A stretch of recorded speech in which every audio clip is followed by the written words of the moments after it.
Hello folks and welcome to something a little bit different on the channel today. I did start to record a normal vlog yesterday, however I had my camera taken. I didn't have my camera taken off me, I was told to go and put the camera away.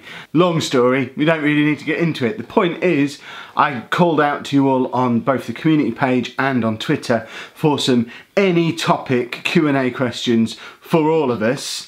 And we've had over 200 responses. So as with any kind of Q&A stuff that we've ever done, obviously we're not going to be able to get through all 200 questions. We cannot get through all 200 questions and keep this to a reasonable length video.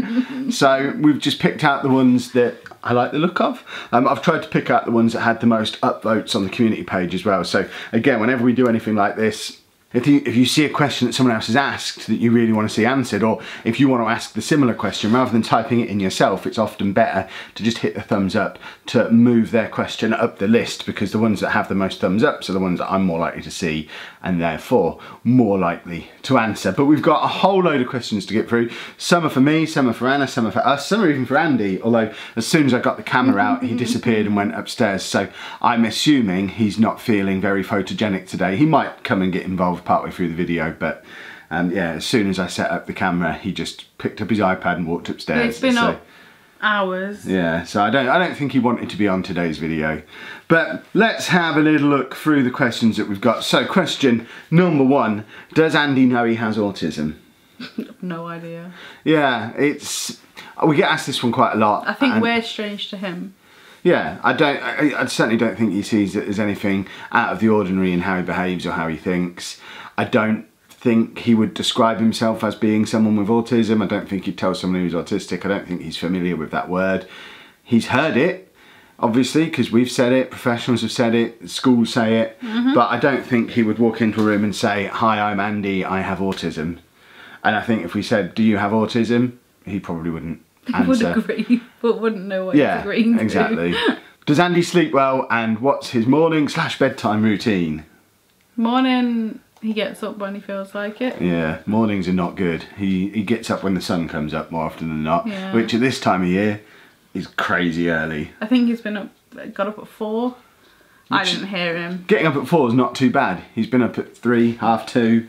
Basically, as soon as birds start singing and the sun starts rising, Andy's up and out of bed. Yeah. So this time of year, very, very early. As we get into autumn and towards winter, there'll be times when we have to wake him up to get him to school because it hasn't got light yet. And then in the evening, he has the same routine every day, doesn't he? Except for a Saturday, which is, goes upstairs for a bath, then we do with snowman music, then we do a story, then we do Mr. Hand, and then What's Mr. Hand? You've got to tell everyone what Mr. Hand is. If you're going to tell him Mr. Hand exists, you've got to tell him what Mr. Hand is. It's someone who talks to him via my hand. That kind of deal. Mr. Hand has a voice. Can we hear Mr. Hand on the vlog? No, we're not. Mr. Hand is terrified me the first time I heard it. It's not been something you've always done, is it? It's something that's come in over the last year or two. And the first, because I'm often not around when bedtime routine is happening. I'm usually these days I'm usually streaming or doing some kind of editing. Back a year ago when I was still working, I would be out there recording my Football Manager videos at that time of day. So for a good couple of years, I've rarely been around at bedtime routine. And the first time I heard it, I mean, it's kind of a, "Hello, Andy," that kind of voice. But he likes it. Yeah, I don't even know how you came up with that. What possessed you to start talking to him in a gruff voice through your hand? But he likes it, and I have to do it every night. He has to. He reminds me most nights, and so. Doesn't Mr. Hand often sing "Happy Birthday"? Every night. Don't know why. Just every night I have to sing that via Mr. Hand, and then I give him a kiss, and then I used to lay outside his room until he went to sleep. Past couple of nights I've been in my room because it's comfy. Progress.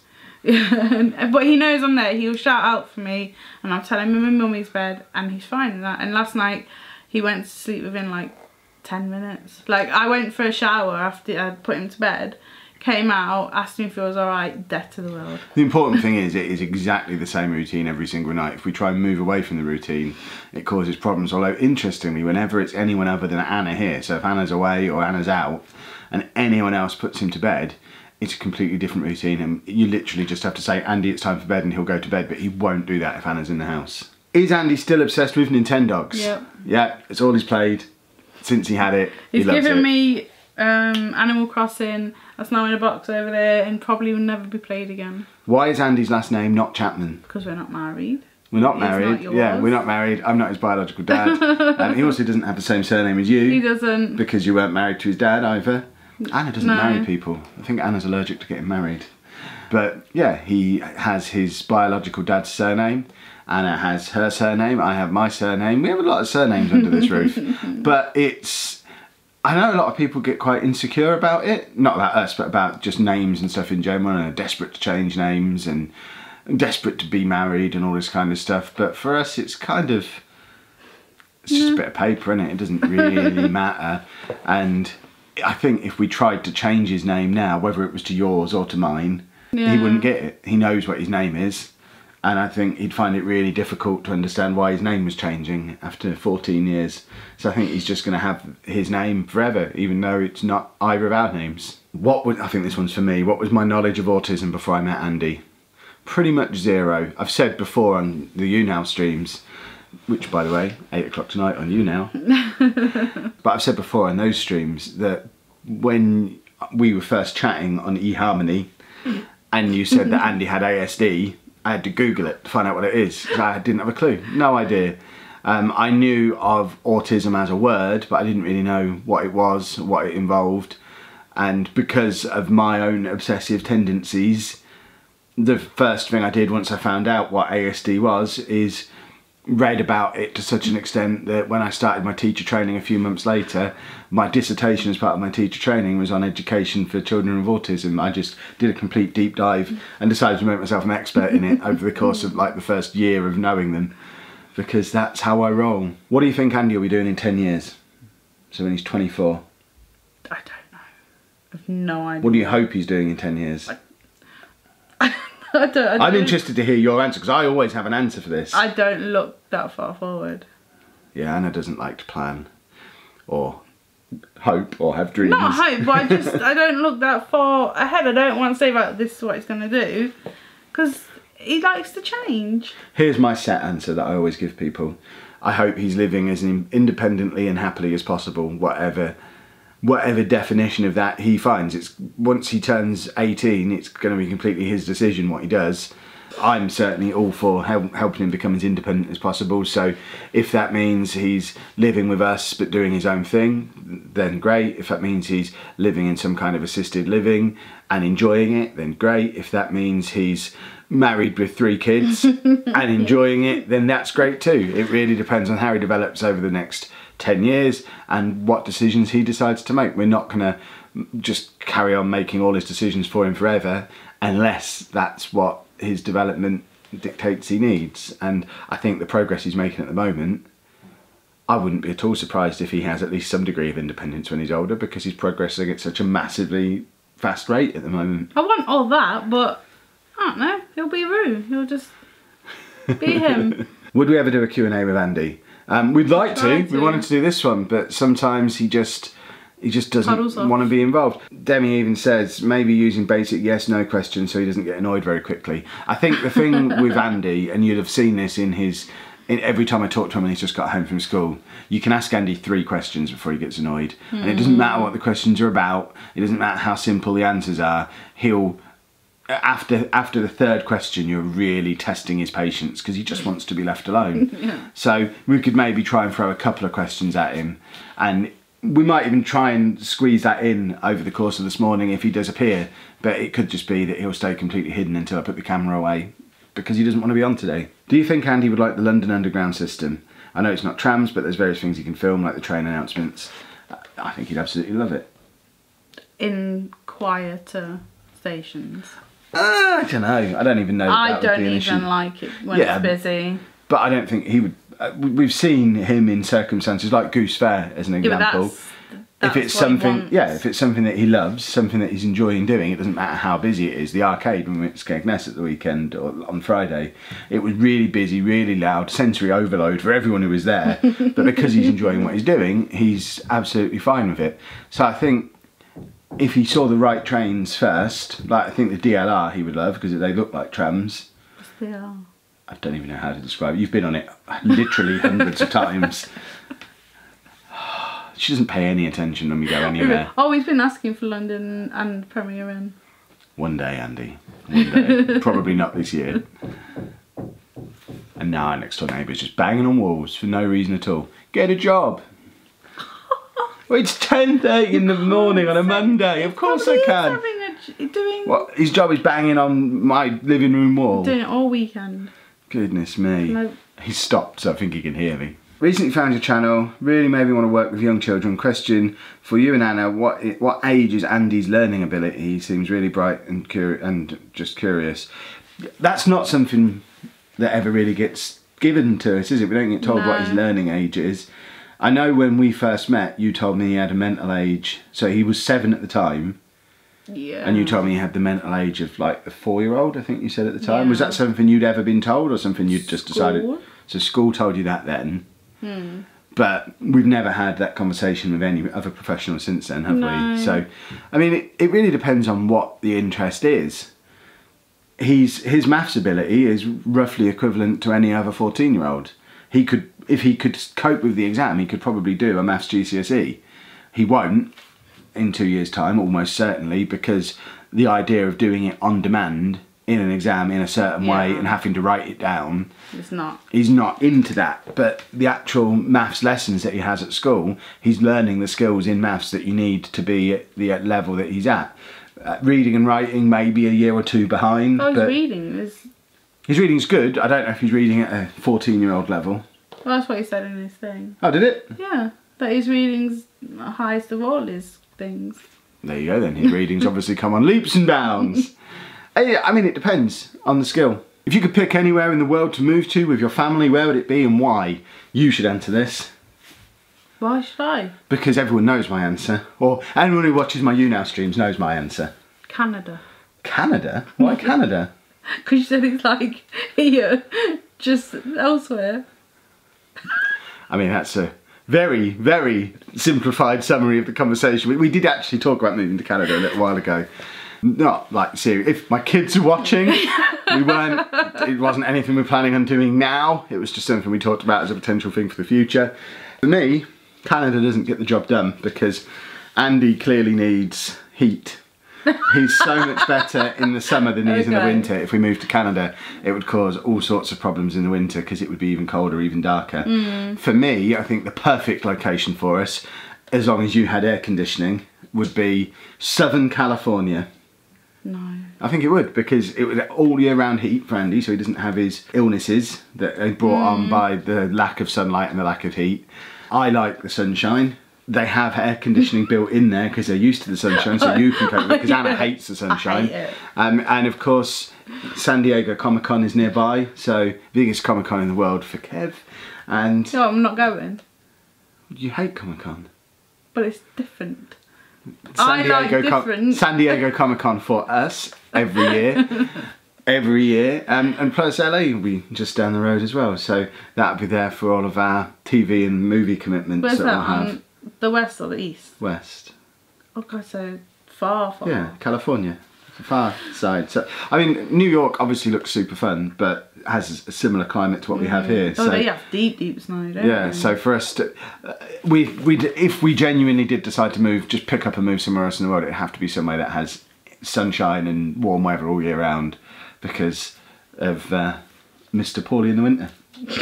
So Southern California, Australia, but there's not as much to do in Australia, plus spiders as big as your head. No. Which would be fun, just watching Anna react to them. I wouldn't know. Has Andy ever watched anime? I don't think he has he? Probably not. I don't know. Also, what games other than Nintendogs does he play on his DS? Now, none. He is looking at Street Pass. Yeah, he has one game that he plays until he's done playing it, and then he never plays it again and plays a different game. So over the years there has been Animal Crossing. There has been that Sims racing game that you got him about 6 months ago. But when he was little, he would change them. I had like a whole selection, but now it's one game. Brain Training is another big one. Oh, he loves that. But he doesn't play that on his 2DS, he plays that on an old DS, doesn't he? Because he's got one of the old clamshell DS's. What? That's what they're called. Yeah, but he's got about 4. What else has he played on the DS? Did he ever have a... We tried to get him into Pokemon, and he had a little look at it, but I think it was a bit too much thought involved. He likes to be able to just kind of go through repetitive motions on it, which is why he likes Nintendogs so much. Because all Nintendogs really is if you've never played it, is you pat the dog on the head, give it some food, give it a bath, take it for a walk, and then repeat. And you like do tricks. Yeah, but there's really not very much to it. I remember having it when it first came out because it was this big exciting thing. It was supposed to be the new version of Tamagotchi, and I played it for like 20 minutes and thought, seriously, what is this? I've just spent 40 quid on this, and sold it almost immediately. What was Andy's first word? Tar. Tar? Yeah. What, as in thank you? Yeah. How old was he when he said that? 1.5, 2 maybe. He was quite late. How old was he when he was diagnosed with autism? 3. What other autism families do we watch on YouTube? We watch Fathering Autism, don't we? Anna more than me. I mean, I've talked about this on the Football Manager channel for years as well, because it's a question that often comes up when people that want to do Q&As over there. What other Football Manager YouTubers do you watch? And my answer is always pretty much none these days. When I was learning how to do it, I used to watch a lot of them so I could steal their ideas, and that was definitely the case when we started vlogging as well. We would watch a lot of vloggers, not just autism families, but vloggers in general, including a lot of the autism families, just to see how they did it, to see what elements, what they do, we can take and try and do better or do differently. But these days, because it's what I'm doing 18 hours a day, is making Football Manager videos or making our vlogs, the last thing I want to do when I'm relaxing is watch more stuff like the stuff that I'm making, because I could have spent 4 hours editing a vlog together. The last thing I want to do is go and watch another vlog that's similar to the one I've just spent all that time on. I used to be a financial advisor, and that was when my financial management and my personal life was the worst it's ever been, because the last thing I wanted to do after all day managing other people's money was come home and manage my own money. So I don't watch very many. I watch the odd Fathering Autism video here and there, usually when they clickbait me appropriately, because he's as good at that as I am. Me and Asa are the masters of the vlog clickbait, and yeah, we can draw people in, and he draws me in on occasion. Probably a couple of times a week he'll draw me in to watch one of his videos. But we've watched, I would imagine, most of the autism families on YouTube we've watched at least one video of, but we don't watch anyone. Our Landing Crew is another one. Oh, okay. Fully Living, I think, is that what she's called? We've watched her. We've watched Autism Dada, who started talking to us recently. There's others as well, and I can't remember their names, but they're all on my subs list. You'll know if I'm subscribed to you. So if I get MREs, we don't have to watch them anymore. Yeah. So if I buy them, I don't have to watch them. Yeah, because we've been watching an awful lot of military ration packs, because it's my latest obsession, because they're fun to watch. Yeah, if you get me a whole load of them and I start making videos about them, I mean, it's not enough for me to just eat them, because I need to actually make them part of my job. If they become part of my job, then I won't be interested in watching them anymore. We watched Steve 1989. That's the name, isn't it? Yeah. I like it, it's a lot. When did I start to watch wrestling? When did you start to watch wrestling? Never. You've been to see WWE live. Yeah, but not by choice. When was it? I don't know. At some point. Before Rue was born. So, I don't know. Steve Cold Austin. Is that his name? Steve Cold Austin. Is that his name? Stone Cold Steve Austin. He was there. That's Hannah's wrestling knowledge. Steve Cold Austin. I started watching wrestling in 1988. So 30 years ago. Look, I remember it. I remember it being on TV and my brother's watching it, and I'm just like, because my family's my boys. Well, they're just boys and then me. So that was on a lot. Will we ever see us in cosplay? WWE cosplay doesn't count. No. See, my answer is always, if Anna does it, I'll do it. I'm quite up for doing it, but I'm not going to walk around Comic-Con dressed as Thor if Anna's there in jeans and a t-shirt. She needs to be Valkyrie. I'll just be Ellie from The Last of Us. That's what she wears. Down. No, you need to go as Catwoman and I'll be Batman. No. Or Poison Ivy. No. Or Harley Quinn. Everyone's Harley Quinn. Exactly, you'd just be in a sea of Harley Quinns, and I could be in the sea of Jokers. That year that Suicide Squad came in, every other girl was Harley Quinn. I was just like, ugh. Yeah. But you should do cosplay, no. it'd be fun. Anything, if it's got multiple layers, then maybe. That's why Ellie's so good. T-shirt. I don't know what an Ellie is. jeans, boots. It's not cosplay though, is it? It is cosplay. Loads of people do it. I've never noticed them. Probably because they just look like they were in their normal clothes, because that's exactly what they were. What made you want to do YouTube? I told you to. Yeah, Anna made me do YouTube. She'd been telling me for years, because we did podcasting for years. So we had all the kit that you need to be able to do YouTube. And she told me for years that I should start doing it. And eventually I realised people were making Football Manager videos on YouTube. So I thought I'd have a go. And that's been pretty much every day ever since. And then after about a year of that, I hadn't even really watched YouTube up until that point. I didn't know what kind of things you could do. You didn't watch YouTube? No. What did you watch? I didn't. You know I'm not really a watcher. I listen to podcasts and music. I watch YouTube all the time. I know you do. But then I realised vlogging was a thing that existed and thought I'd like the look of that as well. So we started doing that. What? Nothing. I thought YouTube was just a place for like cat videos and people falling over. So I didn't bother looking at it. Did you not even have the app? No. Why did I need the app? I didn't use it. I used to come down and talk to you about YouTubers. Yeah, but I didn't know what you were talking about. Oh my lord. Can we come to the Autism Show in London next year? If they invite us, yes. I'm only going as a speaker. I'm not just going to turn up. I'm not going to buy a ticket. Goodness me. Do you think I made of money? Yes, hopefully we will be at all 3 of the Autism Shows next summer. Because I'd like to speak at all 3 of them. If they'll have me. If you're watching Autism Show. Do I ever get stressed with shifting between the workloads of the Lelujo channel and the Kevin Chapman channel? Yeah, I guess. It's... I think what people sometimes don't realise, and it always get your tiny violin out, because I'm going to complain about my job, which is the most fun job anyone could ever have, and I do love my job, and I love the fact that I'm working right now. It is currently 10:52 on a Monday morning, and I'm sat here chatting to a camera and calling it work. But running a YouTube channel to create a full-time income out of it is more than full-time work. You need to be able to pour 50, 60, 70 hours a week into a channel to really give it everything. And I run 2 channels, which is why I can never push them both at the same time. So you'll have noticed around about the time when FM18 came out, all of my focus was on the Football Manager channel. And this channel, we didn't really push it. We just kind of let it sit there doing its own thing. We'd put vlogs out, but they weren't It was great. there every day though, Yeah, it was there every day, but that was literally all I did with this channel. I would make the vlog and then not touch it and wouldn't do any of the background stuff, and all the background stuff would be done on the Football Manager stuff. Whereas over the last 3 or 4 months, that switch has gone the other way, where I've actually scaled down the amount of videos I make on the gaming channel. I was making 10 to 12 videos a week over there. I'm now making 5 videos a week on that channel, so less than half the quantity of videos. And all I'm really doing is making the videos and putting them out. I'm not even getting a chance to reply to comments and stuff over there. I'm literally just putting the content out and letting it do its thing, whilst focusing as much of my time as I possibly can on improving the quality of this channel, improving the editing, improving the storytelling, finding stuff to do to make vlogs, because you can't just sit on the sofa and chat to a camera every day and call that a daily vlog. You actually have to go out and do stuff. Yeah. So, like going to Leicester last week, we wouldn't have gone. Yeah, we wouldn't have gone to Leicester last week if we didn't have a video to make. But we couldn't think of anything to do at home, so we thought, right, let's go out and do something. And so at the moment, a lot of the focus is on this channel.